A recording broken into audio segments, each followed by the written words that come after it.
उन्होंने पता भी बताया और कहा कि जिसके शरण में जाना है उसकी पहचान ये है, यो नाम जमनादम च व्यक्तिलोक महेश्वरम असमूढ़ समर्प्येषु सर्व पापये प्रमुच्यते। जिसकी शरण में जाना है, जिसकी भक्ति करना है, जिसकी पूजा करना है, उसका जन्म नहीं है, वो अजन्मा है, उसकी पैदाइश नहीं है, वो पैदा नहीं हुआ है, वो अजन्मा है। जिसकी भक्ति करनी है, जिसकी पूजा करनी है। दूसरा उन्होंने कहा अब व्यक्तम व्यक्ति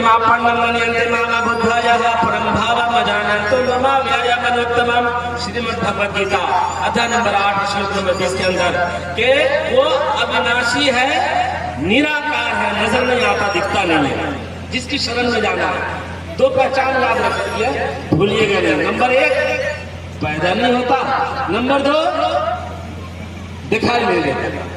एक और आशीर्वाद, वो मरता भी नहीं है। वेद के अंदर है नामान में गिरियते, ना वो बूढ़ा होता है ना उसे मौत आती है, वो अविनाशी है। ये 3 क्वालिटी याद रख लीजिए।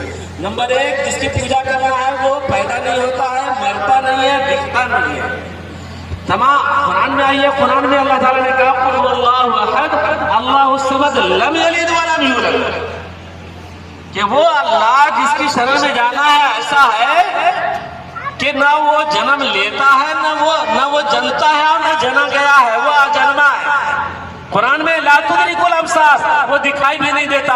कुरान में कुल्लु मन अलैहा फान व यबका वजहु रब्बिका जुल जलाली वल इकराम, सिवाय वो उसके सारी चीजें नाश हो जाने वाली है, वो अविनाशी है। ये 3 बात याद रख लीजिए। नंबर 1 जिसकी पूजा करनी है वो कैसा है, जनरल मोड में आके बोलिए, बोलिए भाई, अजन्मा है, पैदा नहीं होता। नंबर 2 दिखाई नहीं देता। नंबर 3 मरता नहीं है। अब आप देखिए हमारे देश में इस वक्त एक बहुत बड़ी आवाज उठी है वंदे मातरम, जिसमें है वंदे का मतलब होता है वंदना करना, भक्ति करना, पूजा करना, इबादत करना।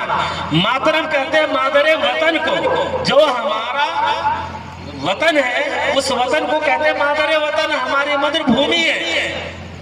तो भूमि की वंदना करना श्रीमद् भगवद गीता के हिसाब से गलत, वेद के हिसाब से गलत, कुरान के हिसाब से गलत, बाइबल का मैंने बताया नहीं, बाइबल के हिसाब से भी गलत। वंदना अगर होगी तो केवल उसकी होगी जिसने इस धरती को पैदा किया है, जिसने बगैर पिलर के आकाश को तान दिया है, जो एक सूरज निकालता है पूरा